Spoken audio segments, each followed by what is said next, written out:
Ben Carson की mom Sonia सिर्फ 3rd class तक पढ़ी थी। जब वो 18 साल की थी तो उन्होंने एक 28 साल के लड़के से शादी कर ली जिसका नाम था रॉबर्ट कार्सन। इन दोनों के 2 बच्चे हुए। कुछ साल बाद सोनिया को पता चला कि उसके पति ने ऑलरेडी एक और शादी की हुई है और ये जानकर उन्होंने अपने पति को डिवोर्स दे दिया। सोनिया ने अपने बच्चों को पालने के लिए एक साथ 3 जॉब्स तक कर ली।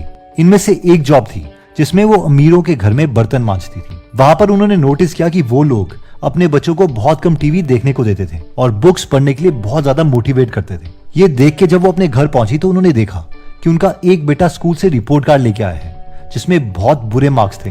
वो खुद तो नहीं पढ़ सकती थी, लेकिन उन्होंने अपने बच्चों को बोला कि आज से हम कोई टीवी नहीं देखेंगे और स्कूल के बाद तुम लाइब्रेरी जाओगे और हर हफ्ते 2 बुक्स पढ़ोगे और उन बुक्स को पढ़ने के बाद तुम मुझे हफ्ते के एंड में उसकी समरी सुनाओगे कि तुमने उसमें क्या पढ़ा।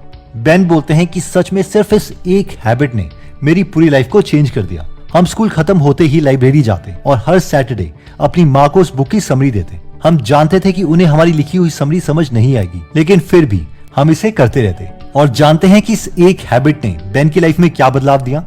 इन्होंने गरीब परिवार से निकलकर येल यूनिवर्सिटी में पढ़ाई करी और उसके बाद यूनिवर्सिटी ऑफ मिशिगन से मेडिसिन की पढ़ाई करी और एक सक्सेसफुल न्यूरो सर्जन बने। इतना ही नहीं, उन्होंने यूएस के प्रेसिडेंट के लिए इलेक्शंस भी लड़े और यूनाइटेड स्टेट्स के सेक्रेटरी बने हाउसिंग एंड अर्बन डेवलपमेंट में 2017 से 2021 तक। ये स्टोरी बहुत से ब्लॉग्स और न्यूज़पेपर्स में भी पब्लिश हुई। तो हमारा सबसे पहला लेसन यही है कि रिच माइंडसेट वाले लोग बुक्स को पढ़ने में ज्यादा ध्यान देते हैं, लेकिन पुअर माइंडसेट वाले लोग टीवी में रियलिटी शोज देखना प्रेफर करते हैं और टाइम वेस्ट करते रहते हैं। अब आप में से जो लोग थोड़ा डीप सोचते हैं वो जरूर ये सोच रहे होंगे कि ठीक है, बुक्स पढ़ना चाहिए, लेकिन ये स्टोरी तो सिर्फ एक डेटा पॉइंट है।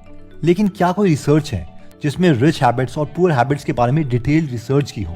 तो यस, अब हम रिसर्च की बात करते हैं। टॉम कॉर्ले जो कि सीपीए हैं, उन्होंने बहुत फेमस बुक लिखी है जिसका नाम है rich habits and poor habits. In books को लिखने के लिए इन्होंने काफी रिसर्च करी। तो हुआ ये कि इनका एक क्लाइंट था जो इनके पास आया और रोने लग गया क्योंकि उससे बैंक से एक लोन मिलना था अपने बिजनेस को चलाने के लिए, लेकिन बैंक ने बीच में ही मना कर दिया जिससे ये क्लाइंट बैंकरप्ट होने वाला था। तो रोते रोते इसने टॉम से पूछा कि मुझे ये बताओ कि ऐसी कौन सी चीज है जो मैं नहीं कर रहा लेकिन बाकी लोग कर रहे हैं और सक्सेसफुल हो रहे हैं। तो टॉम उस वक्त उसकी हेल्प नहीं कर पाया, लेकिन खुद वो बहुत क्यूरियस हो गया ये जानने के लिए कि जो लोग सक्सेसफुल होते हैं, जो रिच बन जाते हैं, वो लोग क्या एक्स्ट्रा करते हैं उन लोगों के कंपैरेटिवली जो जिंदगी में पुअर ही रह जाते हैं। तो इस चीज का आंसर देने के लिए उन्होंने 20 कैटेगरीज में 144 क्वेश्चंस की लिस्ट बनाई और वो क्वेश्चंस उन्होंने 233 मिलियनेयर लोगों से पूछे और 128 पुअर लोगों से भी पूछे और फिर उनके बीच में एक पैटर्न निकाला कि क्या ऐसी चीज है जो अमीर लोग करते हैं लेकिन गरीब नहीं। तो इसमें पहला पॉइंट तो हमने देख लिया था कि रिच माइंडसेट वाले लोग बुक्स पढ़ना ज्यादा प्रेफर करते हैं, लेकिन इसमें दूसरा पॉइंट आता है कि act fast, understand 2 type of decisions. ये पॉइंट कहता है कि रिच माइंडसेट वाले लोग बहुत ज्यादा और बहुत जल्दी एक्शंस लेते हैं, लेकिन पुअर माइंडसेट वाले लोग बहुत कम एक्शंस लेते हैं और बस सोचते रहते हैं कि अगर ये गलत हो गया तो क्या होगा, अगर ये गलत हो गया तो क्या होगा। और इसका रीजन जेफ बेजोस अपनी बुक इन्वेंट एंड वंडर में भी बताते हैं और वो ये है कि रिच माइंडसेट वाले लोग 2 टाइप के डिसीजंस को समझते हैं और ये 2 टाइप के डिसीजंस हैं, टाइप 1 डिसीजंस और टाइप 2 डिसीजंस। टाइप 1 डिसीजंस वो हैं जिन्हें अगर हम गलत कर भी दें तो भी उसमें से वापस निकला जा सकता है। फॉर एग्जाम्पल, अगर आप कोई ब्लॉग बनाने का सोचते हैं तो अगर वो ब्लॉग नहीं भी चला तो भी आपकी लाइफ में कोई फर्क नहीं पड़ेगा, आप वापस अपनी प्रेजेंट लाइफ में कभी भी आ सकते हैं। टाइप 2 डिसीजंस वो होते हैं जिसे अगर हम कर दें और वो गलत हो जाए तो वो हमारी लाइफ को बहुत नेगेटिवली इंपैक्ट कर सकते हैं। इसीलिए इन डिसीजंस को थोड़ा सोच समझ कर लेना चाहिए।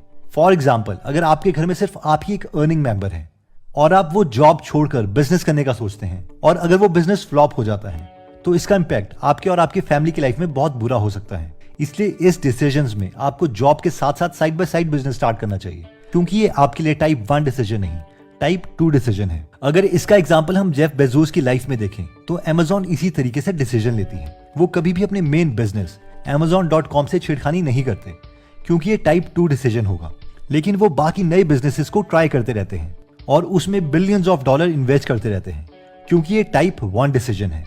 और यही रीजन है कि वो नए बड़े बिजनेसेस खोल पाए, जैसे कि Amazon Prime, AWS, Kindle, etc. I've made billions of dollars of failures at Amazon.com. Literally billions of dollars of failures.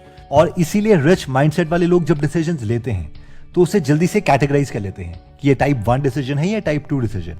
और अगर वो टाइप 1 डिसीजन है तो वो उसे जल्दी से कर देंगे, अगर टाइप 2 है तो हाँ, वो भी थोड़ा वेट करते हैं और उसे स्क्रूटनाइज करते हैं। नेक्स्ट हैबिट आती है कि follow models, mentors and mastermind. ये पॉइंट कहता है कि हर सक्सेसफुल इंसान दूसरे सक्सेसफुल इंसान से सीखने की कोशिश करता है। इस चार्ट को देखिए, एक ऐसा इंसान जो सिर्फ अपने ही एक्सपीरियंसेस से सीख रहा है तो वो वैसे आइडियाज ट्राई करता रहेगा जिसे ट्राई करने की जरूरत नहीं है, क्योंकि उसके आंसर्स ऑलरेडी अवेलेबल हैं। इसीलिए वो इसी ट्रायल और एरर में थक जाएगा। इसके बाद आता है दूसरा तरीका कि दूसरों की गलतियों से सीखो। इस केस में आप स्टार्ट वहीं से करते हैं जहां पर पहले आदमी ने हार मानी थी और उसे आगे ले जाते हैं और सक्सेसफुल हो जाते हैं। हम किसी भी सक्सेसफुल इंसान की बात करते हैं तो वो दूसरे एक्सपीरियंस लोगों से सीखते हैं। अगर हम मोनीश पब्राई की बात करें तो वो मानते हैं कि उन्होंने वॉरेन बफेट को शेमलेसली कॉपी किया है। अगर वॉरेन बफेट की बात करें तो उन्होंने फिलिप फिशर और बेंजामिन ग्राहम से सब सीखा है। I hope you got the point. Next point कहता है कि rich mindset people understand 4 level of wealth. तो ऑथर के अकॉर्डिंग 4 लेवल है वेल्थ के, और रिच माइंडसेट वाले लोग इन 4 के 4 लेवल को समझते हैं। लेवल 0 है द स्पेंडर। ये वो लोग हैं जो बस कमाते हैं और फिर उसे खर्च कर देते हैं। मोस्ट प्रोबेबली अपनी इच्छाओं को पूरी करने के लिए ये जितना कमाते हैं उससे भी ज्यादा खर्च करते हैं। और 99% चांस है कि आप अपने आसपास किसी ना किसी को जानते ही होंगे जो लेवल 0 की कैटेगरी में फॉल करता है। फिर आता है लेवल 1 जो कि है द सेवर्स। ये वो लोग हैं जो जितने पैसे कमाते हैं उससे थोड़ा कम खर्च करते हैं और कुछ पोर्शन सेव कर देते हैं। ये रिस्क लेने से बहुत ही ज्यादा डरते हैं। ये अपने दादाजी और पिताजी के स्टेप्स पर चलना चाहते हैं जो खुद सेवर्स थे। अब इस केस में होता यह है कि इन्हें लाइफ लॉन्ग बहुत हार्ड वर्क करना पड़ता है और इसके बावजूद कोई ज्यादा वेल्थ क्रिएट नहीं होती। इसके बाद आता है लेवल 2 जो कि है द पैसिव इन्वेस्टर्स। ये वो लोग हैं जो समझ जाते हैं कि उन्हें कुछ डिफरेंट तो करना ही पड़ेगा, इसलिए ये थोड़ा बहुत इन्वेस्टिंग करना स्टार्ट कर देते हैं। इनके पास इतना स्किल सेट नहीं है कि ये खुद इन्वेस्ट कर सकें। ये होते इंटेलिजेंट लोग हैं लेकिन ये खुद फाइनेंशियली रिस्पॉन्सिबिलिटी नहीं लेना चाहते। कई बार ये जल्दी अमीर बनने के चक्कर में ज्यादा पैसे बर्बाद भी कर देते हैं और क्विक रिच स्कैम्स में फंस जाते हैं। ये मोस्ट प्रोबेबली वो लोग हैं जिन्होंने म्यूचुअल फंड्स और इंडेक्स फंड में इन्वेस्ट करना स्टार्ट कर दिया है। फिर आता है लेवल 3 द एक्टिव इन्वेस्टर्स। ये वो लोग हैं जो एक्टिवली काम कर रहे होते हैं अपनी वेल्थ को इंक्रीज करने के लिए। ये अपने एसेट्स बढ़ाते हैं और इवन अपने दोस्तों और फैमिली मेंबर्स को भी नॉलेज देते हैं जिससे वो भी अपनी वेल्थ को इंक्रीज कर पाए और ये अपनी लाइफ में बाकी लेवल्स के लोगों के कंपैरेटिवली अच्छी वेल्थ क्रिएट कर देते हैं। लेकिन इन्हें लेवल 4 लोगों के कंपैरेटिवली ज्यादा टाइम लगता है वेल्थ क्रिएट करने के लिए। इस कैटेगरी में आते हैं ब्लॉगर्स, यूट्यूबर्स एक्सेट्रा जो थोड़ी बहुत मेहनत करना स्टार्ट कर चुके हैं और टाइम के साथ साथ ये अपना इंटेलिजेंस लेवल इंक्रीज करने लगे हैं। फाइनली आता है लेवल 4 द प्रोफेशनल इन्वेस्टर्स। ये वो लोग हैं जो बहुत ज्यादा वेल्थ बहुत कम टाइम में जनरेट कर देते हैं। ये ऐसे बिजनेसेस बनाते हैं या इन्वेस्टमेंट करते हैं जिनसे रेकरिंग पैसा आता रहे। ये लोग कभी भी अपनी लर्निंग स्टॉप नहीं करते। ये टैक्सेस के बारे में जानते हैं, कंपनी स्ट्रक्चर्स के बारे में जानते हैं। ये लोग अपनी नॉलेज अपने बच्चों को भी पास करते हैं जिससे इनका परिवार वेल्थी बना रहे। इस कैटेगरी में धीरूभाई अंबानी जैसे दिग्गज आते हैं। नेक्स्ट पॉइंट कहता है 3 myths पुअर बिलीव इन, यानी ऐसे झूठ जिसमें पुअर माइंडसेट वाले लोग विश्वास करते हैं। इनमें पहला झूठ आता है rich have good luck and poor have bad luck. हो सकता है कि कुछ लोग मुंह में गोल्डन स्पून लेके पैदा हुए हों, लेकिन बहुत से ऐसे लोग हैं जो वेल्दी अपनी मेहनत से बने हैं। फॉर एग्जाम्पल कुणाल शाह की लाइफ में ऐसा टाइम भी था जब 2-3 दिनों तक उनके पास पैसे नहीं थे इवन खाना खाने के लिए। इवन उन्होंने मेहंदी कोन तक बेची है। जस्ट इमेजिन, एक लड़का जो सड़क पर मेहंदी की कोन्स बेचता था उसने आज $1 बिलियन कंपनी क्रेड भी खोल रखी है। Myth number 2 rich people inherit most of the money, यानी अमीर लोगों को पैसा अपने माँ बाप से मिलता है और ऐसा ट्रू नहीं है। बेशक हम धीरूभाई अंबानी को देख लें, मीशो के फाउंडर को देख लें, क्रेड के फाउंडर को देख लें। नेक्स्ट आता है मिथ नंबर 3 कि rich people don't work hard. अभी हम जेफ बेजोस को देखते हैं और सोचते हैं कि यार बढ़िया है, अब वो अपनी कंपनी के सीईओ भी नहीं है, वो शेयर होल्डर है और मजे कर रहे हैं। या HDFC के फाउंडर आदित्य पुरी हैं, वो भी ऑफिस से 5:30 बजे छोड़ के चले जाते हैं और बाकी एम्प्लॉइज काम करते रहते हैं। अब पूरा सच जानने के लिए आपको इनकी बायोग्राफीज पढ़नी पड़ेगी। इन्होंने अपने स्टार्टअप के शुरू के टाइम में बहुत ज्यादा मेहनत करी है और अब जाके ऐसा बिजनेस खड़ा किया है जो खुद ब खुद काम कर सकता है। बट अगेन ये लाइफ अब ये डिजर्व भी करते हैं। You know, but I have to ask you, you still leave office at 5:30. Yeah. Very unheard of in the new world of entrepreneurship. How do you do that? If you know what you have to do, it's. I don't know what to do till 5:30. I'm staying in 5:30 to maintain office decorum. मैं तो 4 बजे चले जाऊँ, फिर सब बोलेंगे। तो दोस्तों इस वीडियो में हमने रिच माइंडसेट और पुअर माइंडसेट की बात करी, जिसमें सबसे पहला पॉइंट था कि rich mindset people read books, जिसमें हमने देखा था कि सिर्फ एक हैबिट ने बेन कार्सन जैसे गरीब लड़के को बहुत सक्सेसफुल बना दिया। इसके बाद हमने देखा था 2 टाइप ऑफ डिसीजंस, जिसमें था टाइप 1 डिसीजन और टाइप 2 डिसीजन।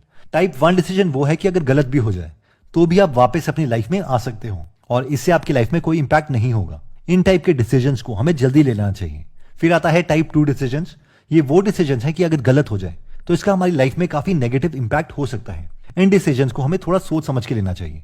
नेक्स्ट पॉइंट था फॉलो मॉडल्स, जिसमें हमने डिस्कस किया था कि सब कुछ अपने ही एक्सपीरियंस से सीखना नहीं चाहिए, बल्कि औरों की एक्सपीरियंस से भी सीखो, ताकि हम कुछ अपनी गलतियों के साल बचा सकें। नेक्स्ट था 4 लेवल ऑफ वेल्थ, जिसमें सबसे पहला था स्पेंडर्स। ये वो लोग हैं जो सिर्फ खर्चते रहते हैं और कुछ सेव नहीं करते। नेक्स्ट था लेवल 1, जो कि था सेवर्स। ये वो लोग हैं जो रिस्क लेने से डरते हैं। फिर था लेवल 2, यानी पैसिव इन्वेस्टर्स। ये वो लोग हैं जो थोड़ा बहुत इन्वेस्ट करना स्टार्ट कर देते हैं। फिर था एक्टिव इन्वेस्टर्स, जो खुद को और अपनी फैमिली को फाइनेंशियली एजुकेट करते हैं और बाकी लेवल्स के कंपैरेटिवली अच्छा परफॉर्म करते हैं। और फिर था लेवल 4, इसमें वो दिग्गज हैं जो बहुत ही कम टाइम में बहुत ज्यादा वेल्थ क्रिएट कर देते हैं। इसके बाद हमने 3 मिथ्स की बात करी थी, जो पुअर माइंडसेट वाले लोग सोचते हैं कि सच है, जिसमें मिथ 1 था कि रिच लोग लकी होते हैं, जबकि ऐसा नहीं है। मैक्सिमम केसेस में उन्होंने भी अपना दुख झेला है। फिर मिथ 2 था कि अमीर लोग पैसे इनहेरिट करते हैं, लेकिन वर्ल्ड के maximum millionaires self made millionaires हैं। और थर्ड मिथ था कि अमीर लोग काम नहीं करते, लेकिन अपने टाइम में उन्होंने बहुत बहुत मेहनत की है। दोस्तों, अगर आपको लगता है कि ये वीडियो आपके किसी फ्रेंड या फैमिली मेंबर के काम आ सकती है, तो ये वीडियो आप उनके साथ जरूर शेयर करें।